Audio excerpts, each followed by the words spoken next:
Hello दोस्तों, स्वागत है आप सभी का मेरे चैनल पर। आज हम सुनने वाले हैं उधारी की कहानी। तो चलिए हम कहानी की तरफ बढ़ते हैं।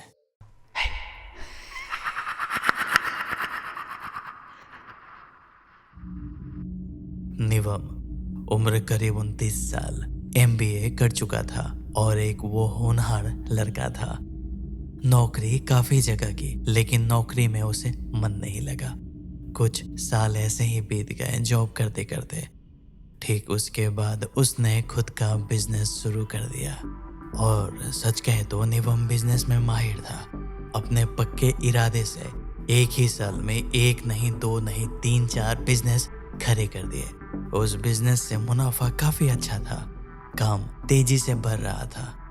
लेकिन अब एक दिक्कत थी, रॉ मटेरियल। काफी सारा बिजनेस होने की वजह से उसे रॉ मटेरियल्स अलग जगह रखना पड़ता था, और उसी सामान को रखने के लिए उसे एक बड़ा गोदाम चाहिए था। निवम को दूसरे को किराया देने का मन नहीं हुआ, तो उसने सोचा क्यों ना जमीन खरीदकर अपना ही गोदाम बना लिया जाए। खैर, था तो बिजनेसमैन ही, तो अपने प्रॉफिट के बारे में ही वो सोच रहा था। अगले ही हफ्ते वो जमीन देखने निकल पड़ा, उसके बिजनेस एरिया से थोड़ी ही दूरी पर, जहां पर ज्यादा भीड़ भाड़ नहीं थी और उसके बड़े बड़े ट्रक वहां पर आराम से आ जा सकते थे। लेकिन वो जगह काफी सुनसान था। वहीं उसकी मुलाकात हुई जमीन के मालिक से, लाला बाबू से। उम्रदराज आदमी, आंखों में अजीब सी थकान। बात हुई और दाम सुनकर निवम हैरान रह गया। इतनी बड़ी जमीन और इतने कम दाम? लाला बाबू ने धीरे से कहा, साहब, जमीन तो हम सस्ते में दे देंगे, लेकिन एक शर्त है। जमीन के एक कोने को वैसे ही छोड़ना होगा, वहाँ एक छोटी सी झोपड़ी है। निवम ने पूछा, अच्छा, लेकिन क्यों? लाला बाबू की आवाज अचानक भारी हो गई। कभी कभी वहाँ एक बूढ़ा आदमी आता है, उसका कोई नहीं, बस वो आके वहीं रहता है। लेकिन ये बात लाला बाबू के मुख पर एक डर साफ दिख रहा था, बस बयान नहीं कर रहे थे। निवम ने उस बात पर ज्यादा ध्यान नहीं दिया। ठीक है, बाद में हम ये देख लेंगे। जमीन की डील तय हुई, कागजी काम तैयार होने लगे। निवम ने सोचा, अगले हफ्ते आकर जमीन की साफ सफाई करवाऊंगा। लेकिन उस जमीन से लौटते वक्त उसकी नजर फिर से उसी कोने वाली जगह पर पड़ी। उसने सोचा, अगर यहाँ से ये जमीन ऐसे ही छोड़ दिया गया तो ये मेरा नुकसान होगा। यहाँ से तो एक रास्ता निकल रहा है। बस यही गलती थी। उसने गाड़ी रोकी और झोपड़ी की तरफ बढ़ गया। जैसे ही वो पास पहुंचा, उसने गीली जमीन पर पैर रख दिया। उसके अगले ही पल उसका दिल जोर से धड़क उठा। जमीन कुछ अजीब सी नरम थी, जूते में कुछ चिपक गया था। एक तीखी सरी हुई बदबू वहीं पे फैल गई। निवम ने नीचे देखा, उसके कपड़े से कुछ लटक रहा था। जैसे ही उसने पैर को खींचा, जमीन से एक सरा गला मरा हुआ चूहा निकल आया। उसका सिर आधा गल चुका था, आंखें अब भी खुली हुई थी। वो सीधे निवम को घूर रही थी। निवम घबराहट से पीछे हटा और तभी उसका पैर जमीन से निकली एक पुरानी जंग लगी नुकीली कील से जा टकराया। चोट हल्की थी, लेकिन उसी पल उसके शरीर में एक अनजानी सिहरन दौड़ गई। दिल बैठने लगा, सांस भारी हो गई। ऐसा लग रहा था जैसे कोई दिखाई ना देने वाली चीज उसके बिल्कुल पास खड़ी है। निवम ने गुस्से से और अहंकार से कहा, कभी मेरे घर आना, दिखाऊंगा कि घर कैसा होता है। फिर उसने कहा, छी, यहाँ कोई कैसे रह सकता है? उसी पल हवा अचानक रुक गई। उस जगह अजीब सी खामोशी फैल गई और फिर हवा में काफी धीमी आवाज गूंजी, घर सिर्फ ईंटों से नहीं बनता। निवम ने यह बात को मजाक समझकर टाल दिया, लेकिन शायद उस दिन निवम को ये नहीं कहना चाहिए था। अचानक पीछे से आवाज आई, अरे साहब। लाला बाबू दौड़ते हुए आए, लेकिन जैसे ही उनकी नजर निवम के पैर पर पड़ी, उनका चेहरा अचानक डर से सहम गया। कुछ पल वो चुप रहे, फिर बेहद भारी आवाज में बोले, साहब आप अभी घर जाइए, कुछ दिनों तक यहाँ वापस नहीं आइएगा। निवम को ये बात अजीब लगी, लेकिन वो चुपचाप वहां से चला गया। निवम को घर पहुंचते लगभग रात हो चुकी थी। वो चुपचाप फ्रेश हुआ और बिस्तर पर लेट गया। आज उसका मन काफी खुश था। इतनी सस्ती जमीन मिल जाना उसे अपनी किस्मत लग रही थी। बिजनेस वैसे अच्छा चल रहा था और अब उसका लालच भी बढ़ने लगा। कुछ दिन इसी तरह बीत गए, लेकिन उसके पैर में लगी चोट अजीब तरह से धीरे धीरे काली पड़ती जा रही थी। दर्द नहीं था, पर रंग बदल रहा था। उसी रात निवम सो नहीं पाया। बार बार उसे वही झोपड़ी दिखाई दे रही थी। रात के करीब 3 बजे उसकी नींद टूटी। कमरे में ठंडी हवा बह रही थी और तभी उसने देखा कमरे के कोने में कोई खड़ा है। एक बूढ़ा आदमी, फटे कपड़े, आंखें बिल्कुल काली। उसने कहा,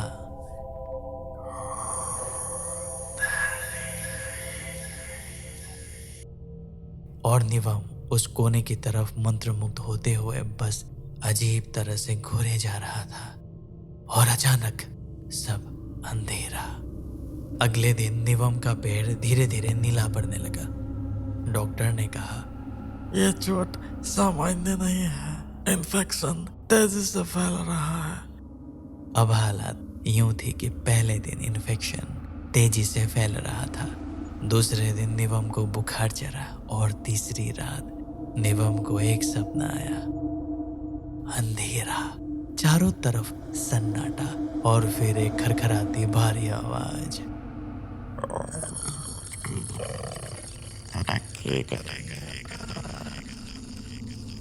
निवम ने सपने में ही इधर उधर देखा, कोई नहीं था।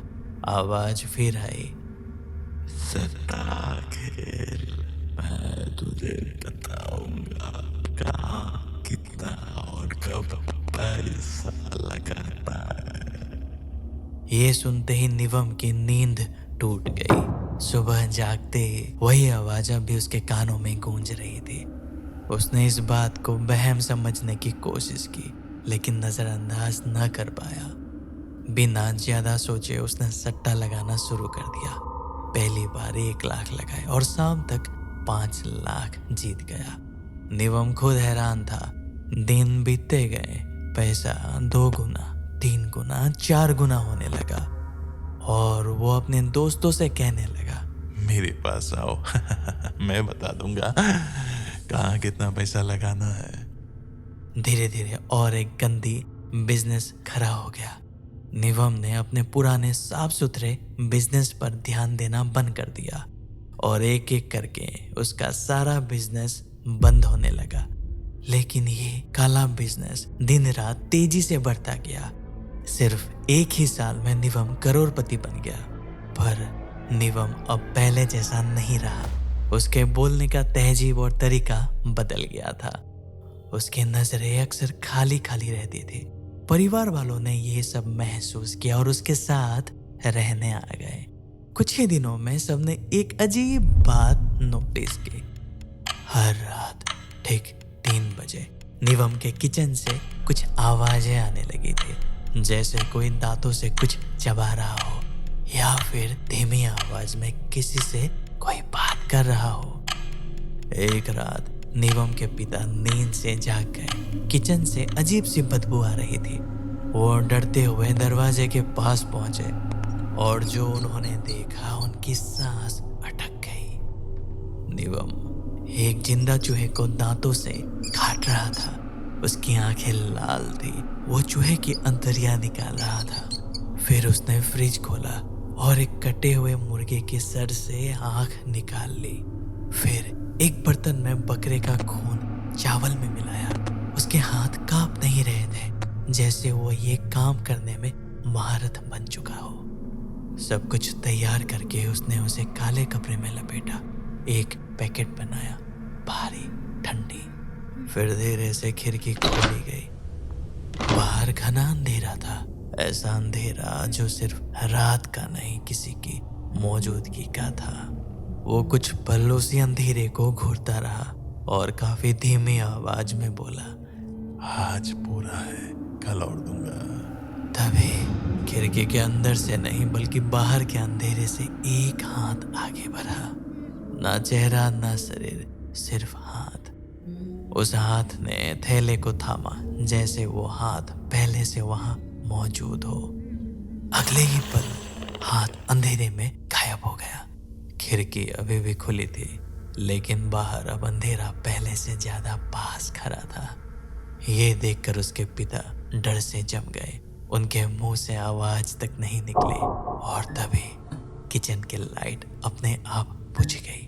अंधेरे में एक भारी आवाज गूंजी, उतारी पर रही है। अपने बेटे की मानसिक बिगड़ती हालत को देखकर पापा ने आखिरकार निवम को एक मानसिक डॉक्टर को दिखाया।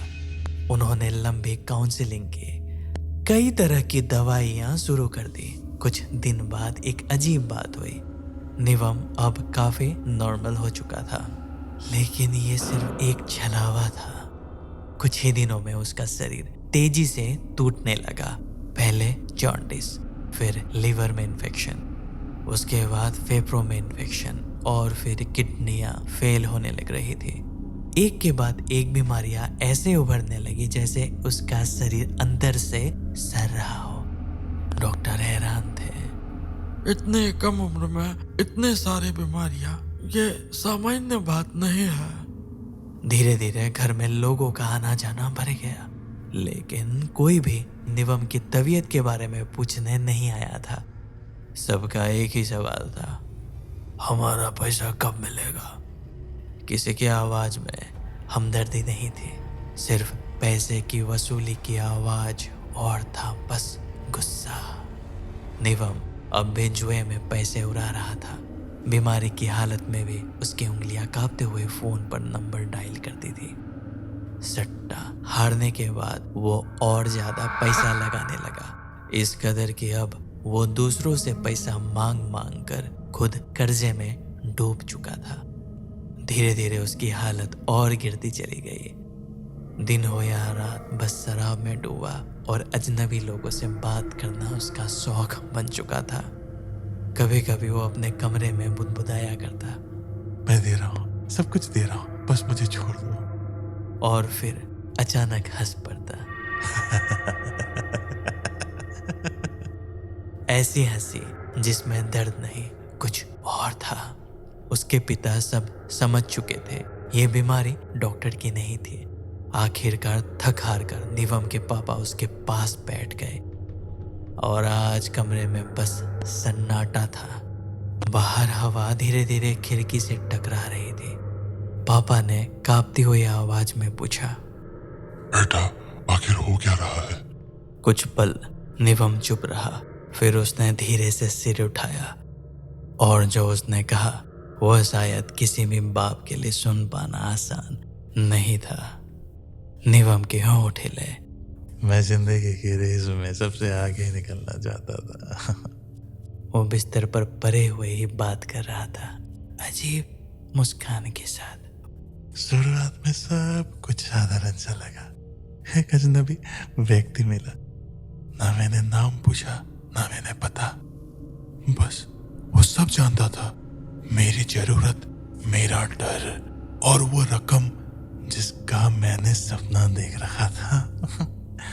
धीरे धीरे हमारी दोस्ती हो गई पापा।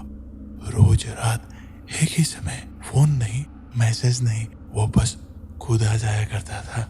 कभी साया बनकर, कभी आवाज बनकर मेरे पास।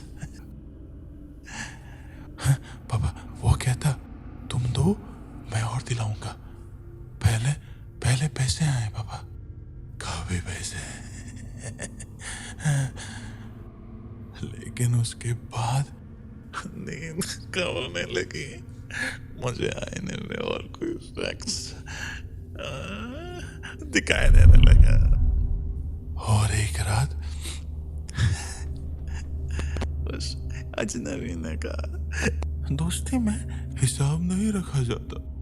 उसी रात मैं समझ गया, मैंने अजनबी से दोस्ती नहीं की थी, मैंने किसी और को बुला लिया था जो दोस्त बनकर मेरा हिस्सा मांग रहा था। पापा की सांस अटक गई। निवम बोलता चला गया। मुझे कहा गया था मैं जिससे भी पैसा लूंगा वो 2 गुना होकर लौटेगा, चाहे जुआ हो या स्टॉक मार्केट। उसके चेहरे पर एक अजीब सी मुस्कान फैल गई, ऐसी मुस्कान जिसमें इंसानियत नहीं थी।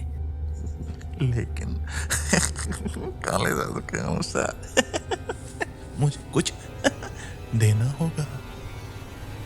ये कहते ही वो हल्का हंस पड़ा। पापा के हाथ कांपने लगे। काला जादू तूने ये कहां से किया? उनकी आंखें भर आई, क्योंकि अब समझ आ गया था निवम किसी और का नहीं, अपना ही बलिदान धीरे धीरे दे रहा था। अपना शरीर, अपनी आत्मा और अपनी समझ। कुछ ही दिनों में सच और गहराया हमें पता चला। निवम लोगों से पैसा मांग मांग कर अपना बिजनेस चला रहा था, लेकिन किसी का पैसा वो कभी लौटाया नहीं करता था। अब उसकी जिंदगी से धीरे धीरे कुछ चीजें चली जा रही थी। भरोसा, रिश्ता और उसकी उम्मीदें, सब कुछ उस अंधे सौदे में खप चुका था। अब मोहल्ले में एक बात फैलने लगी, निवम पागल हो चुका है। लेकिन कोई नहीं जानता कि वो सच में पागल हो गया था या फिर पागलपन का नाटक कर रहा था। बस एक बात पक्की थी, निवम के पापा कहते हैं हर रात ठीक 3 बजे हमारे घर के सामने एक बूढ़ा आदमी कुछ देर के लिए खड़ा रहता है। हमने कभी उसका चेहरा नहीं देखा, लेकिन उसकी आवाज रोज सुनाई देती है। एक भारी, ठंडी, सरन भरी आवाज। और हर रात के साथ घर का सन्नाटा और गहरा हो जाया करता है। कहते हैं ये उधारी की कीमत थी, जो ली गई थी वो अब सूद समेत वसूली जा रही थी, और जब वो वसूली शुरू होती है तो बचने का कोई रास्ता नहीं बचता। दोस्तों, आप सबको क्या लगता है, निवम पागल हुआ था या फिर पागलपन का नाटक कर रहा है? तो दोस्तों, यही थी आज की कहानी। उम्मीद करता हूँ आप सभी को ये कहानी पसंद आई होगी, और अगर पसंद आई हो तो लाइक, शेयर और चैनल को सब्सक्राइब जरूर कीजिए। आपका एक सब्सक्राइब मुझे हिम्मत देता है कि मैं आपके लिए और ज़्यादा डरावनी और सच्ची कहानियाँ ला सकूं। तो हम मिलते हैं अगले हफ्ते एक नई कहानी के साथ। तब तक के लिए take care and bye bye.